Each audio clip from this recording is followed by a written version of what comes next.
I don't have to That's awesome. rebrand So you do a vertical video for the whole thing? the whole thing. That's cool. Dude, it works amazing. It's your slate. Yes. Yeah. It's the auto sync. Arlin Peebles. Yes, Tony Stang. Yes. Kind of a fanboy here for all the work that you've done here in Springfield. But I want to start us off with this. You've done a TV show. Sure.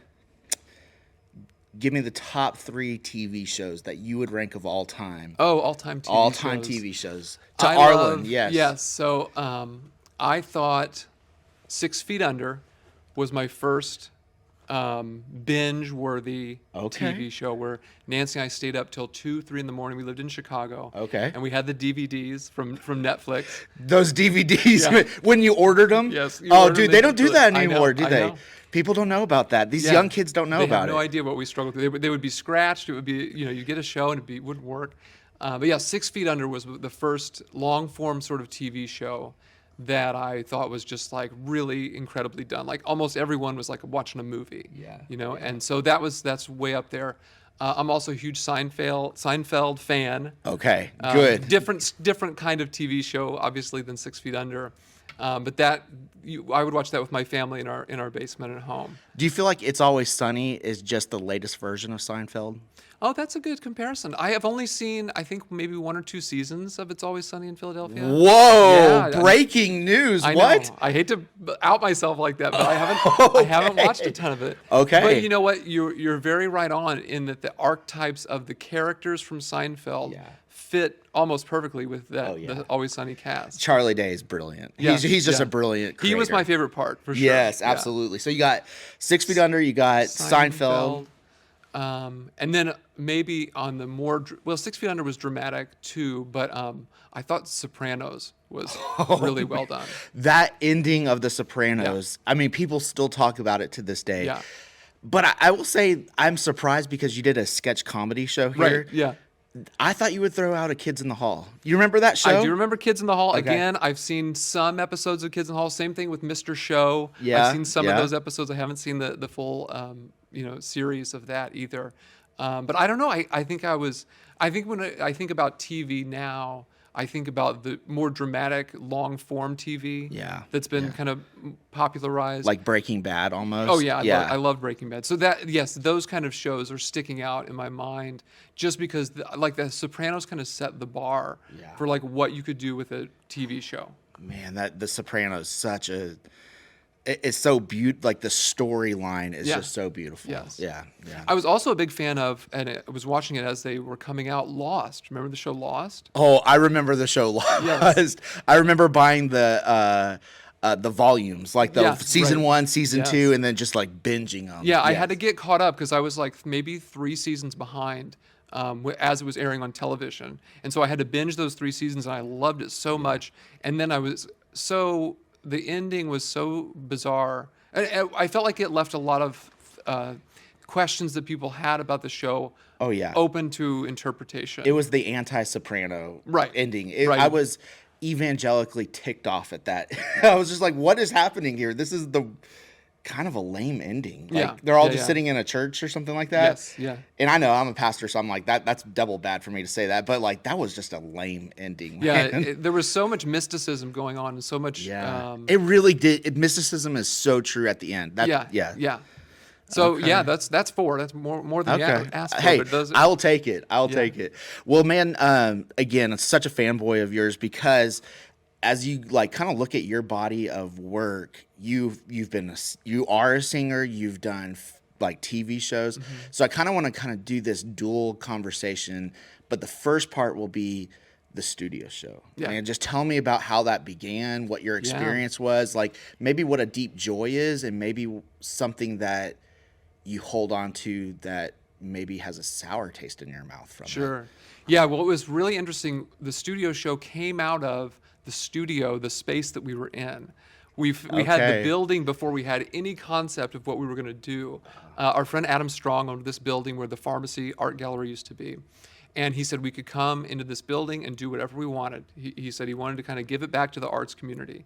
So it was us and about four other friends up there in the studio. It took us about 2 weeks to name it. Okay. Because we were like, what are we going to call this space? What are we going to, and then the next thought is, what are we going to do in this space? Yeah. And me being a musician, I thought, let's turn it into a venue, an all ages venue, where all people can come in here and just listen to music, see some artwork on the wall. We wanted it to be multimedia. Yeah. Artwork, comedians, musicians. We just wanted the space to just have a lot going on anytime we held an event. And the first event we held, we packed the place. Over 90 people came into the space to hear some music and to see some art by Clay Stalter, who had artwork on the wall. Were y'all casting the show idea to them at that event too? No, we had no notion of a TV show yet. Okay, it was just the space, the venue, and the arts community is all we have. So we did that. We only made, and then Adam Strong, who owns the building, he called it a failure. We thought we were so happy, 90 people. He said, you guys made $20. We took tips or whatever, and we made like $20 for 90 people coming through the door. And we were like, well, we didn't really think about it in financial terms. It was just all like, let's have a fun evening. No, man, that's like an 18th of a Google share. You are a winner on that one, bro. Exactly, yeah. So we did that. We did a couple more live shows with bands and artists. And then we did a stand-up comedy show up there as well. But we kind of decided pretty quickly that we were having to get event insurance, which was expensive. That's so expensive. Yeah, insurance is. We were, and then the numbers were dwindling as time went on, as things often do. There was excitement at first, and so we're like, well, what else can we do up here? And Dave Heinzel was like, well, when he ran the Student Film Club for District 186, he had a cable access style TV show that he did with the kids. Wow. Yeah, and he was like, what about if we do something like that, an entertainment variety kind of show, and feature all that Springfield has to offer. Yeah. At first we were kind of like, let's stick kind of to the arts vein of like, right. We'll interview artists and we'll have musicians on to be at the end. Yeah. And so we were like, let's do kind of like an SNL meets a late night talk show. Yeah. And then I don't know how we determined who was going to do what, but pretty quickly I was like, I want to be a host of the show. And then my friend Kyle Isham, I was like, you need to be my co-host, so things started forming. Joe Day was there and he was going to help technical wise. Clay Stalter was there. Yeah. Adam Nicholson. So we just had a lot of people kind of behind this idea. And we had this big poster board where we sketched out like what a 30-minute episode would include. Yeah. How we would do it segment by segment. And was that more work or less work than you thought? Like, was it like, hey, to get 30 minutes, we're cutting stuff or we're having to scrap to find stuff? Yeah, we were stretching to fill 30 minutes. Okay. Absolutely. And one of my favorite things that we did, although we didn't get a ton of uptake, was we wanted submissions, video or audio submissions from the community to be included and featured in the show. So we did that a couple of times. But I was like, really liked that. But for season one, again, we focused. We're going to interview artists, and then we were going to do those bands to kind of close the show, do a live segment of the band. And in the first season, we were basically meeting on Monday nights and building the entire show that evening. We would have we would sit down, we would do the anchor segments with me and Kyle. We would interview, we would have the artists come up, we would interview them that same night. Like a pre-interview? No, just went right into it. Really? Yeah. Okay. And then we would have the band come up at the end of the night. So we would record basically the whole show. We were up till midnight recording this show. And at the beginning, our cadence for the first season was going to be one show every 2 weeks. Okay. We thought that was manageable, especially it being 30 minutes. Yeah, absolutely. But yeah, so and then that's a lot of editing. It's for so 30 much. Minutes. Yeah. Dave Heinzel, we owe him so much because he was the sole editor of the show. He tried to spread that around in seasons 2 and 3, and nobody took him up. Anybody on it. want to go to community college and learn? Nah, man, you're good. So he was spending, rough estimate for that 30-minute episode, 40 hours a week. Oh yeah, absolutely. At putting that show together. Absolutely, I believe every minute of that. So what year was this in? But we started in December of 2015, so it's 10 years ago this month. Wow. We started, yeah. And I feel like in a lot of ways, you were doing this, whatever this is, 10 years ago before it actually had a name. I don't know if podcast had an actual name 10 years ago, but there's a part of that segment where you were doing this very thing. Yes. I loved it. I love going back and watching that. Yeah, no, it was so cool to get to think about. And then you mentioned the pre-interviews. We started doing that in season 2 because it was like, let's get a little bit deeper with these artists rather than just surface questions of who are they. Let's show their work. So we would do. Adam Nicholson would do a pre-interview with the artist and get some questions for me. And then we started getting smart about how we would film things in season 2, where we would do a bunch of anchor segments for like 3 episodes. And then we would do a bunch of artist interviews like in a row. We would try to do 3 a night. And then we would have band nights where we would invite the community in to come listen to 3 or 4 bands and record them all in a row. And then Dave would pull the segments together for the show.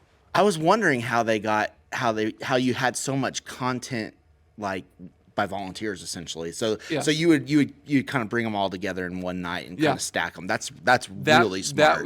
That was a lesson learned from season 1, where we were trying to put together this bi-weekly show in a single night or a couple days, out of the week. So we learned that, and we wanted to kind of get back to opening up the space for people to come in. Because we would have for season 1, we didn't have any like kickoff party for the pilot, but for the finale we sold tickets. And sold out. It was so great. So many people wanted to come watch the finale live with us, and then we would do like Q&A and stuff like that. That was my next question. Just kind of hearing you is like, how did the community respond to this? Were there articles on y'all? Yeah, so we were in the Illinois Times. The IT. I don't think we ever made it to the SJR, but we did have the mayor come on the show as a guest in season 2. That was a huge highlight. But can I interrupt you? Yeah. I have struggled with this idea of bringing political people on a show. Because there was someone who was supposed to come this week, and I was like, they backed out, and I was talking to my wife, and I was like, I think that might have actually been a blessing that I didn't see. So, Right. Yeah, we want to, especially as we got into season 2, we were like, let's open this up to more than just artists. Let's talk to people in the community, like Shatria Smith, who is a poet. Let's talk to comedians. Let's talk to people in the city government. Who I think we talked to some people who were a part of kind of like city planning. So that was good, cool to get to talk to people like that. So we wanted to open it up to more than just artists, especially in season 2 as things went on. Because the reception, like you were saying, from the community was so powerful. We knew very quickly as we started releasing these early episodes that we had something special. The feedback we were getting, the big one was how the production value, the way things just looked and sounded. And again, that's Dave Heinzel's work. 10 years later, I will look at some of the shots and the different like textures in the background, and I'm like, oh, somebody had an eye for that. Yeah, in season 2, for every different segment, Dave Heinzel would like do something on a tabletop with like rulers and pencils and like real physical stuff, and he would just shoot overhead, and then it would say like artist interview or whatever. But he would spend so much time building those transitional pieces between the segments. What do you think would happen if that show was to be today? Because today, that content creation, I mean, it is just like king right now. So if you put a show like that out, I wonder if it would gain like almost international traction. We would love that. Absolutely. We wanted the show to just grow and grow and be noticed and noticed. We didn't do a whole, like, because this was 10 years ago.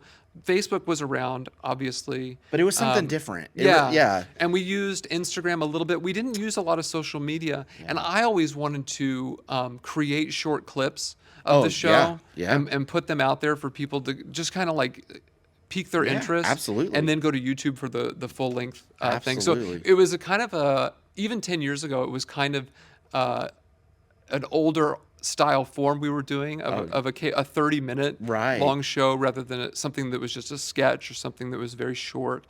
So we were kind of using an older model to build the show. And so I think today, even if we would do a 30-minute episode, I would really push for let's get some 30-second pieces that we can put on social media to show people what we're doing. Well, that's how some comedians blow up. They'll have one joke, and then all of a sudden they have 18 million hits, and then they're sold out for the rest of the year. The Facebook stories. But y'all had good content. Y'all had really good content. Thank you. Yeah, we were really proud of it. And like I said, the best thing about that show was the way the community embraced it.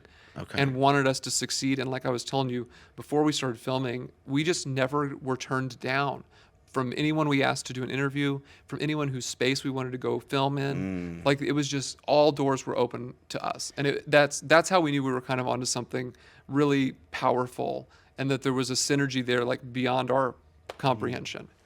Did y'all try to sell the show? No, never did. No. The closest thing we ever came to was before we had the mayor on, we went to meet with the PR person for him. It was Jim Langfelder at the time. And they were interested in sort of rebooting the public access channel and wondered if we would be interested in being involved in that at sort of a high Springfield, level. Wayne's World, essentially. Oh, yes. That would have been Wayne's World- amazing. Yes.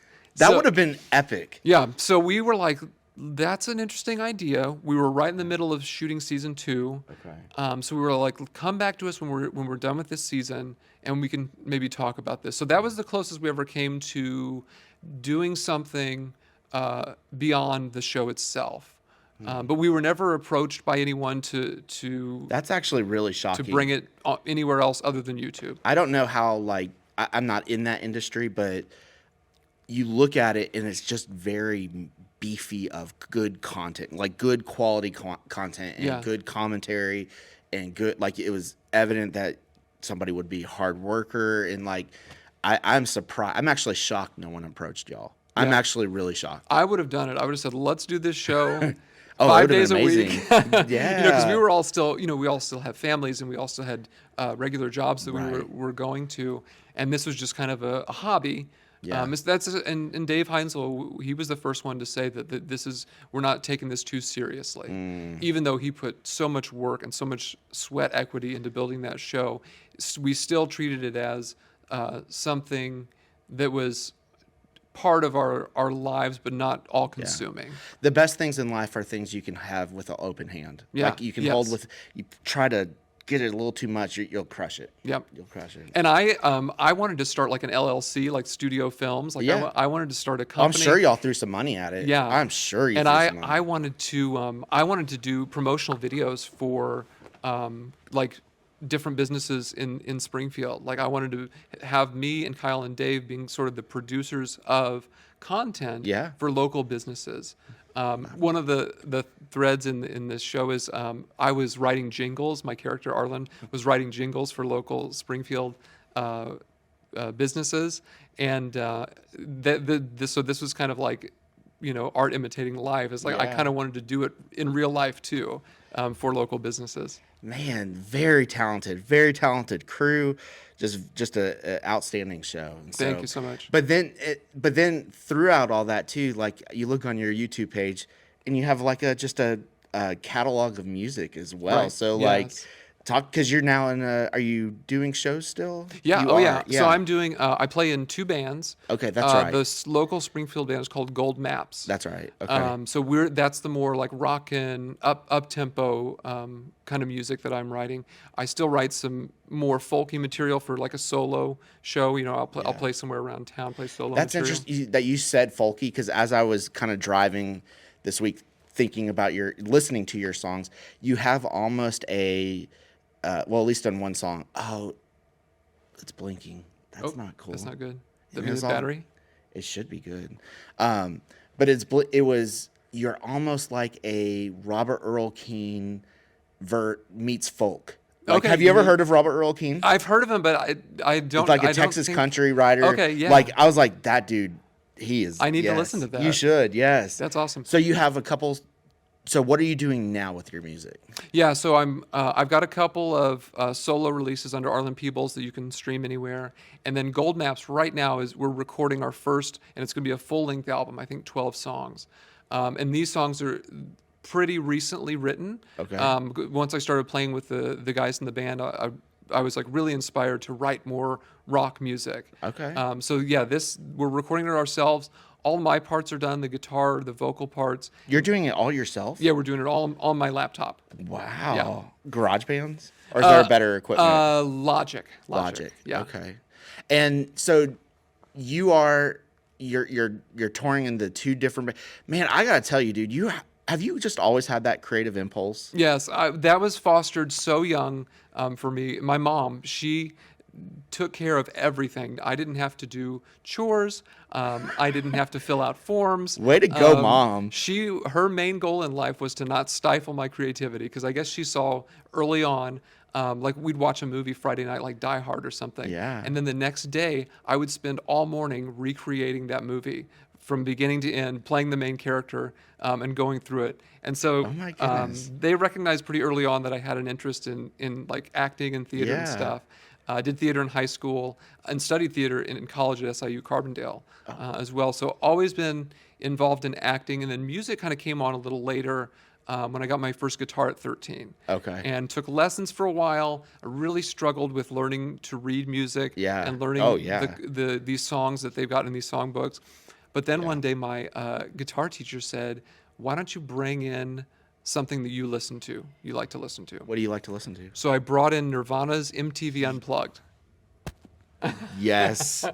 Yes. That's such a I good was like, album. I was like, I want to learn this. And so what's cool about that album is the chords and the songs all contained within. Most of them are really simple. Yeah. Yeah. And you can. It's like they're- GCD, right? Yeah, GCD, E minor, A minor. It's pretty much open cowboy chords on an acoustic guitar. So once I learned those, it just took off. It was like not too long after that first lesson with learning those songs that I started to write my own music. And at 16, I had written tons of songs, formed a band towards the end of high school with just some friends, and then I still play with a lot of those guys in my band Moonbaths. We're kind of spread. Moonbaths, that's yeah, right. we're spread all over the state. Even got a guy in Missouri, so we get together a couple times a year to play and record. But yeah, so and that's where I kind of filter my slower, sadder songs. Yeah. They go the Moonbaths direction, and then the up-tempo rock songs go to Gold Maps. Are you fostering this in your kids?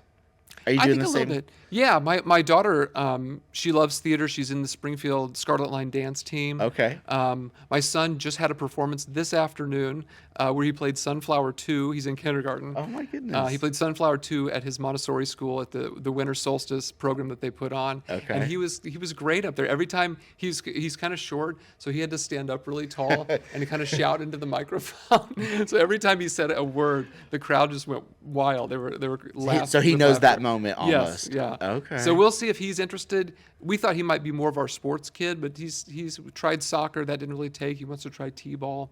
But I bought him his first electric guitar. He'll get this Christmas. That's dope. It's a little Donner. He wanted a red electric guitar. It's a little Donner guitar. Comes with an amp, a strap, a pick, everything. Okay. Yeah. Well, you're quite accomplished as a musician, as a producing a TV show. Last question I have for you. 10 years ago, success is. Today, success is. Yeah, 10 years ago, success was YouTube plays. Okay. We were watching that YouTube play counter on the studio show, and just wanting to get this stuff out there. And today, it's more of a feeling of being satisfied with whatever's being created, whether it's doing some acting or creating writing a song. Just being satisfied with that. I think a long time ago, I had to let go of fame as an indicator of success, and just so I could because I knew that I was always going to be writing songs. Like I knew that was going to be with me forever. So I had to kind of change my perspective and feel like just doing the work and putting it out there and getting together with a band and raising these songs up to play. That is now the level of success for me. Is just getting to do it and hopefully do it on a stage for a decent crowd. Thank you.